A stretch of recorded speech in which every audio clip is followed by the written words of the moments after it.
عمران نے کہا، لارڈ وک فیلڈ مجھے ایک مشرقی شہزادے کی حیثیت سے جانتا ہے۔ سنگھی بولا، اوہ ہو، تم تو کوئی لمبا ہی فراڈ کر رہے ہو، لیکن اگر واقعی وک فیلڈ تمہیں جانتا ہے تو تمہارا ڈچس کے ہاں ملازمت کرنا ٹھیک نہیں۔ ویسے اگر میں کوشش کروں تو ڈچس کا مہمان بن سکتا ہوں۔ میں اس سے درخواست کروں گا کہ اس کے کتے دیکھنا چاہتا ہوں، پھر اسے اپنے جال میں پھانسنا میرا کام ہوگا۔ چلو ٹھیک ہے، اب روانہ ہو جاؤ۔ اچھا تو پھر نکالو رقم، میں اس سے شہزادوں ہی کی طرح ملنا چاہتا ہوں۔ رقم ملے گی، لیکن یہ نہ سمجھنا کہ سنگھی کو بیوقوف بنا لو گے۔ ارے توبہ کرو چچا، مجھ میں اتنی ہمت نہیں کہ تمہیں بیوقوف بنا سکوں۔ چاپلوسی بند کرو لڑکے۔ عمران نے اپنے ہونٹ مضبوطی سے بند کر لیے۔ سنگھی نے کئی بڑے نوٹ نکال کر عمران کو دیے۔ اس نے نوٹوں کو ایسی لاپرواہی سے جیب میں ڈال لیا جیسے وہ رقم سنگھی کے ذمے واجب الادا ہو، اور اٹھ کھڑا ہوا۔ ان دنوں عمران نے اپنی رہائش کا انتظام عارضی طور پر مسز میک فیرسن کے بورڈنگ میں کر لیا تھا۔ پہلی ملاقات سے ہی سنگھی عمران کا تعاقب کرتا رہا تھا، اس لیے اس نے مناسب یہی سمجھا کہ کچھ دن کے لیے ڈیکن ہال سے دور رہے۔ وہ سارا دن بورڈنگ میں ہی بیٹھا رہا۔ شام کو اس نے ڈچس کی بلومسبری والی قیام گاہ پہ فون کیا۔ دوسری طرف سے بتایا گیا کہ ڈچس 7 بجے آکسفورڈ اسٹریٹ کے رائل کلب میں مل سکے گی۔ رائل کلب حقیقتاً ایک رائل کلب تھا۔ وہاں خطاب یافتہ افراد یا شاہی خاندانوں کے افراد کے سوا کسی کا داخلہ ممکن نہیں تھا۔ عمران نے ریسیپشن پر اپنا پرنس آف ڈھمپ والا کارڈ دکھاتے ہوئے کہا کہ وہ ڈچس آف ونڈل میر سے ملے گا۔ اس وقت عمران بہت عمدہ لباس میں تھا۔ اس کے چہرے پہ پایا جانے والا دائمی احمق پن غائب تھا۔ وہ باوقار انداز میں گفتگو کر رہا تھا۔ ریسیپشنسٹ نے پوچھا، کیا ڈچس آپ سے واقف ہیں جناب؟ بہت اچھی طرح، مگر وہ ابھی تشریف نہیں رکھتی۔ تا وقتے کہ وہ آپ سے ملنے پہ رضامند نہ ہوں، ہم مجبور ہیں۔ کیسی فضول بات ہے، میں تو کلب کا ممبر بھی بننا چاہتا ہوں۔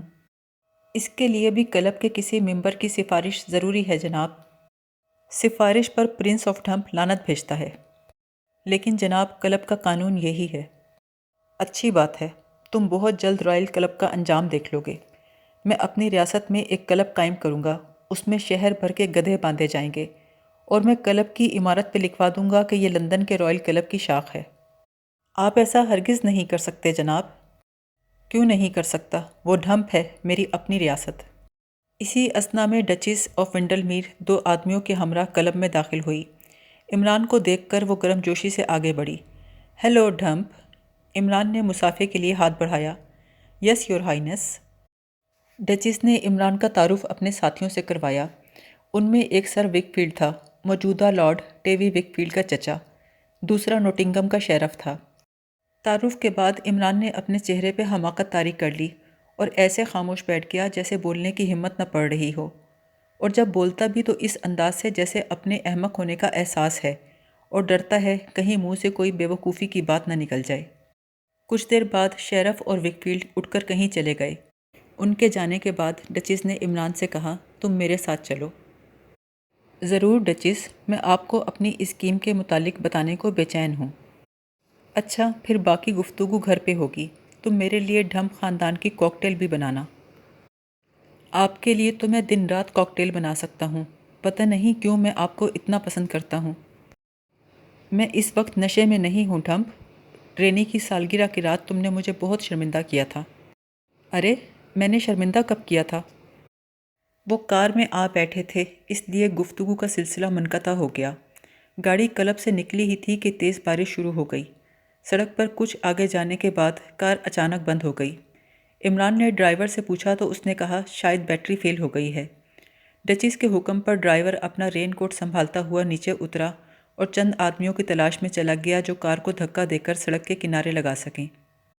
کچھ دیر بعد وہ ناکام واپس آ گیا، کیونکہ بارش کی وجہ سے سڑکیں سنسان پڑی تھیں۔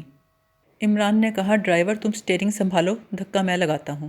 ڈچس بولی، نہیں ڈھمپ، یہ نامناسب ہے، تم ایک معزز آدمی ہو۔ اس بارش میں کسی کو کیا پڑی ہے کہ میرے معزز ہونے پہ شبہ کرے؟ عمران کار سے اتر آیا۔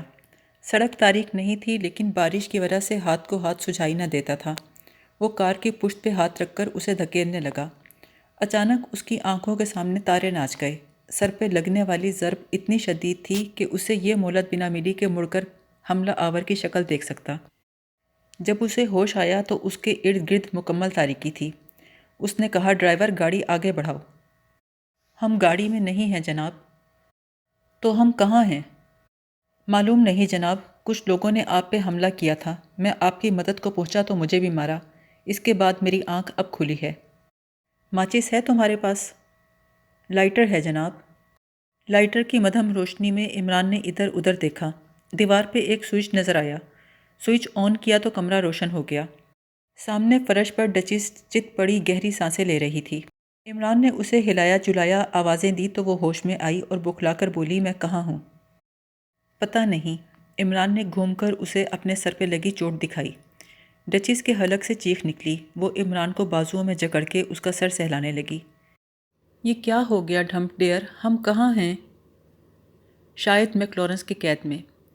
ڈچس ایک خوفزدہ سی چیخ مار کر دیوار سے جا لگی۔ اس کے چہرے پر ہوائیاں تھیں۔ عمران نے کہا آپ پیٹرسن اینڈ پیچنگ کے مینیجر کا حال دیکھ چکی تھیں، اس کے باوجود اکیلے باہر نکلتی رہیں۔ اپنے ساتھ کم سے کم باڈی گارڈ تو رکھنے چاہیے تھے۔ اچانک کمرے کا دروازہ کھلا اور 4 مسلح نقاب پوش کمرے میں داخل ہوئے۔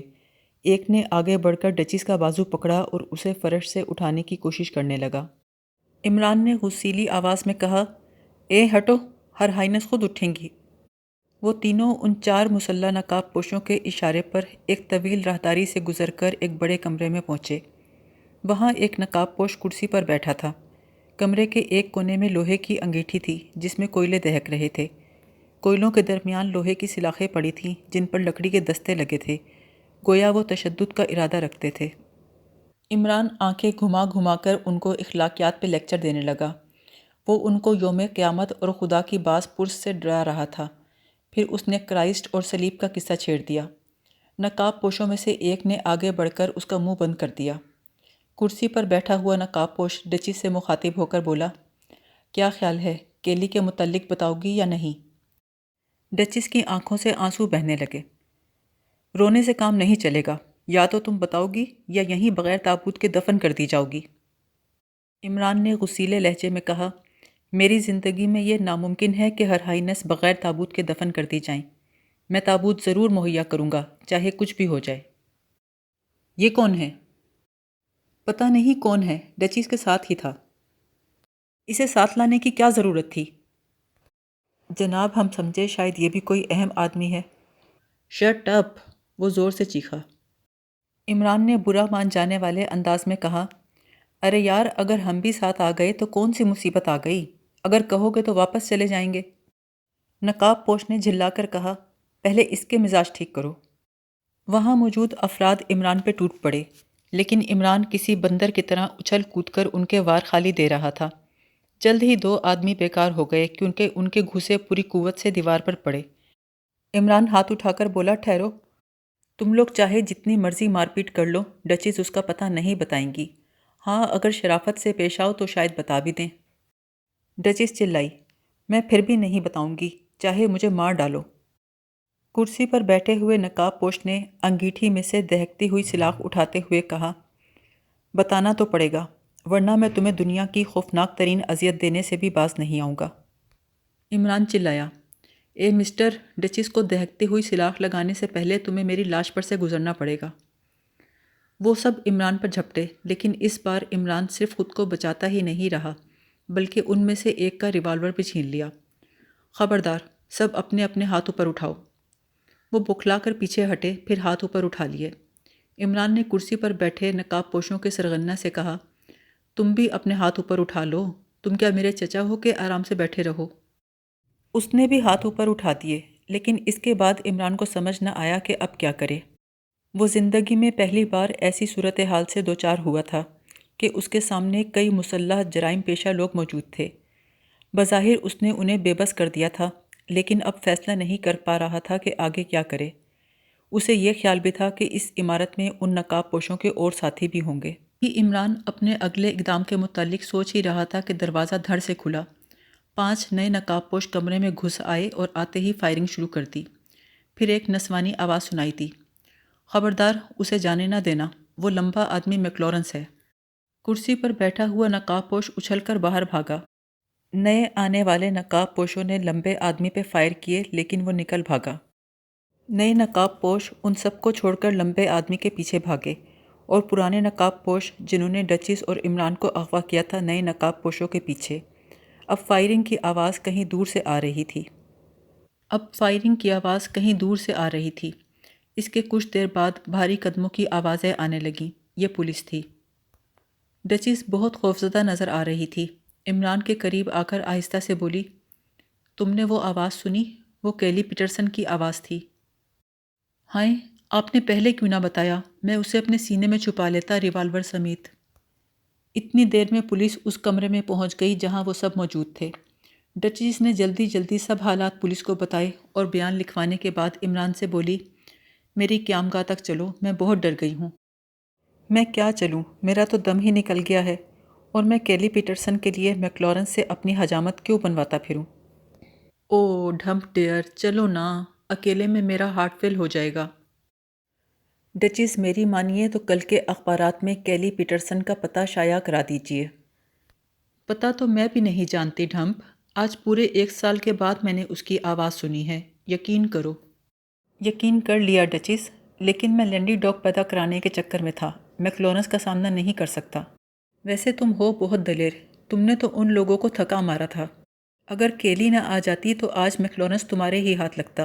زندگی میں شاید پہلی بار کسی نے میک لارنس پہ ریوالور اٹھایا تھا۔ عمران نے بڑی مشکل سے ڈچیس سے پیچھا چھڑایا اور ہاسٹل لوٹ گیا۔ دوسری صبح اخبارات نے اس واقعے کو بہت اچھالا، لیکن عمران کا تذکرہ ایک غیر ملکی طالب علم کی حیثیت سے تھا۔ سر ڈیکن نے اپنے اثر و رسوخ کی بنا پر اس کا نام اور پتہ اخباروں میں نہیں آنے دیا تھا۔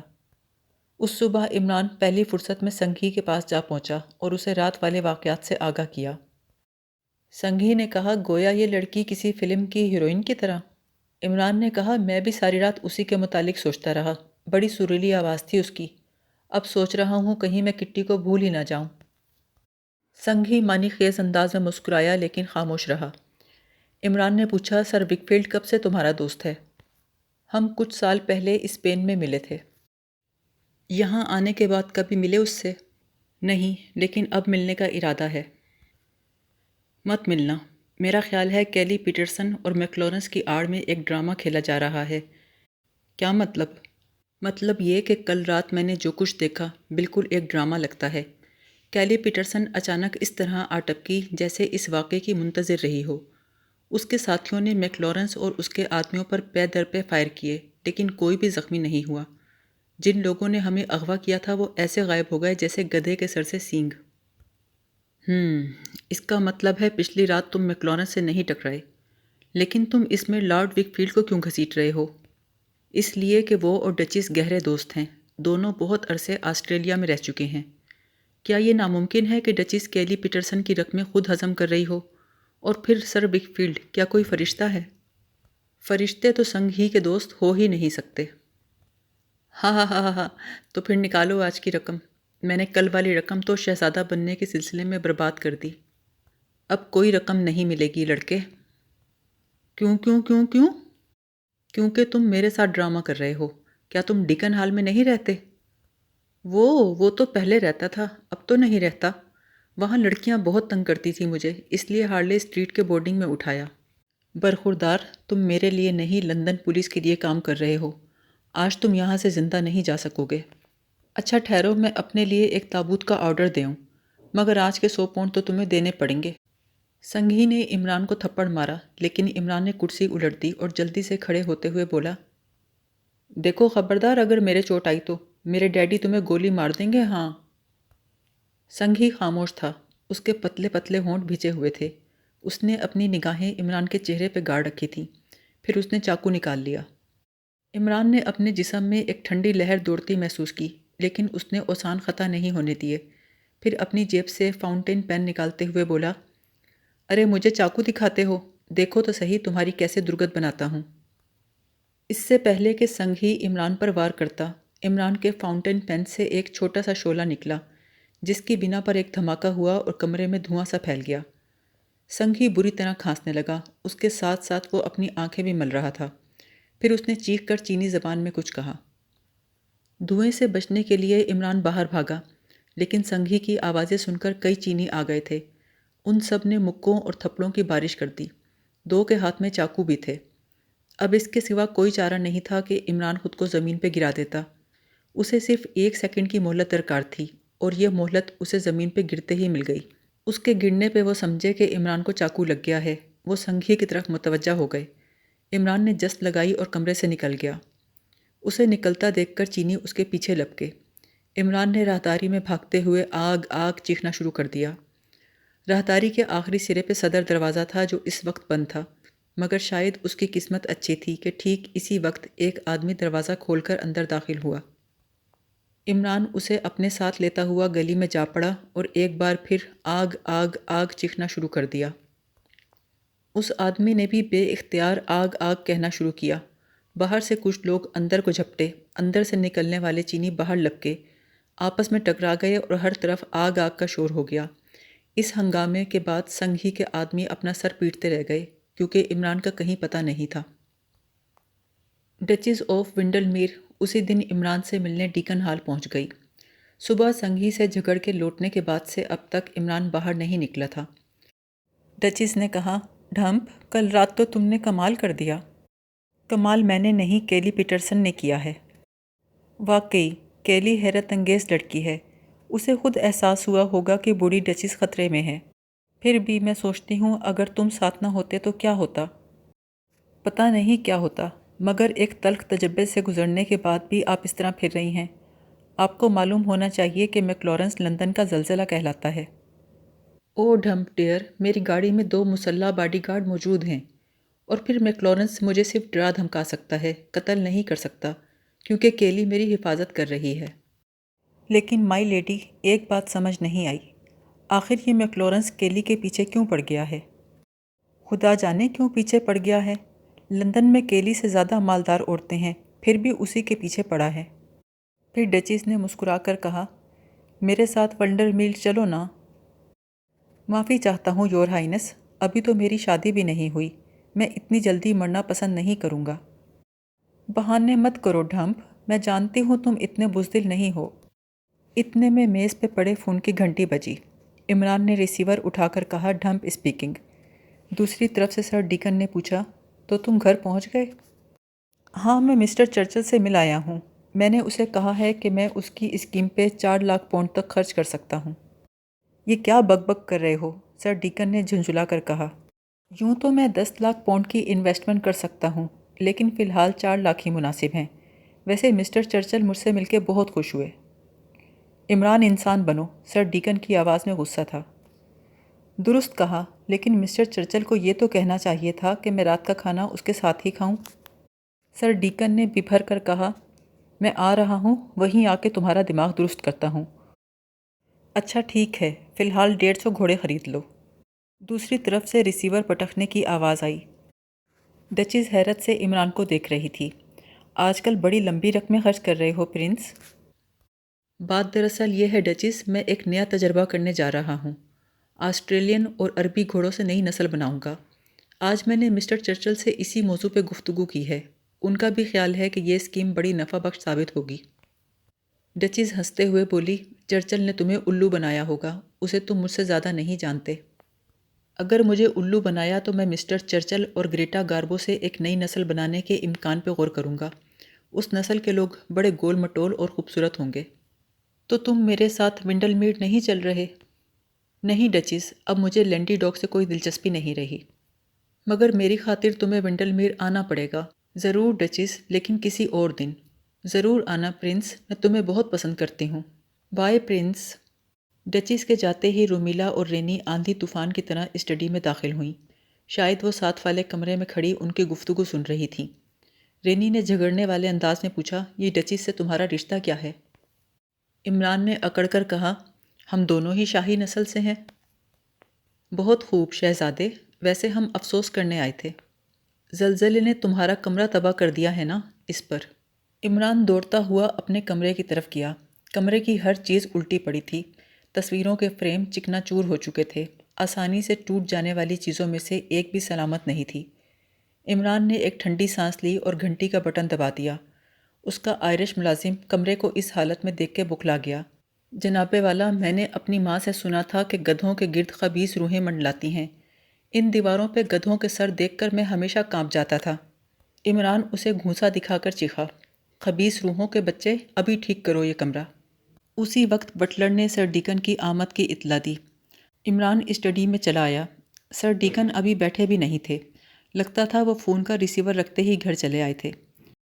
یہ فون پر تم کیا بکواس کر رہے تھے؟ سر بات یہ ہے، اس وقت ڈچیس آف ونڈلمیر یہاں تشریف رکھتی تھیں، وہ مجھے اپنے ساتھ لے جانے آئی تھیں۔ آپ سوچئے وہ مجھ پر اتنی مہربان کیوں ہو گئی ہیں؟ سر ڈیکن صوفے پر بیٹھتے ہوئے بولے، تم نے بتایا تھا کہ پچھلی رات ڈچیس نے تمہیں بیوقوف بنانے کی کوشش کی ہے، تو شاید آج وہ تمہارا ری ایکشن دیکھنے آئی ہو۔ ویسے اگر وہ اس سازش میں شریک نکلی تو مجھے بڑا افسوس ہوگا۔ نہیں سر، میرا خیال ہے ڈچیس اس سازش میں شریک کار نہیں بلکہ اصل کرتا دھرتا ہے۔ سر ڈیکن کچھ دیر خاموش رہنے کے بعد بولے، کیلی پیٹرسن لندن کی سب سے مالدار عورت ہونے والی ہے۔ وہ کس طرح جناب؟ وہ اس طرح کہ لارڈ ہوشام کی جائیداد اسے ملنے والی ہے۔ یہ ہرگز نہیں ہو سکتا، عمران بگڑ کر بولا۔ لارڈ ہوشام کی جائیداد مجھے ملے گی، کیا ضروری ہے دنیا بھر کی جائیدادیں کیلی پیٹرسن کو ہی ملیں؟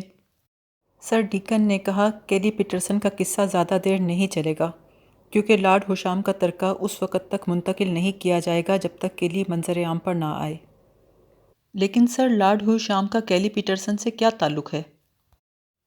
کیلی پیٹرسن کی والدہ ہوشام خاندان سے تعلق رکھتی تھی۔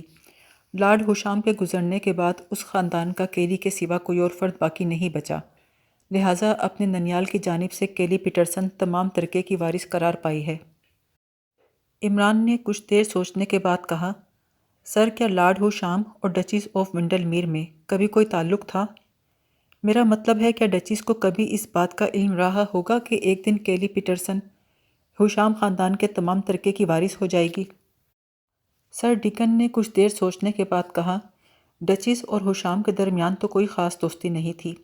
ہوشام کی اصل دوستی تو لارڈ وکفیلڈ کے ساتھ تھی۔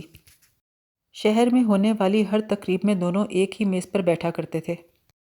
سر ایسی صورت میں تو لارڈ ہوشام نے سر وکفیلڈ کو ضرور بتایا ہوگا کہ اس کی موت کے بعد ایک ایسی لڑکی اس کے ترکے کی وارث بنے گی جو سڈنی میں کہیں رہتی ہے، اور سڈنی وہ شہر ہے جہاں لارڈ وکفیلڈ نے اپنی زندگی کا بڑا حصہ گزارا ہے۔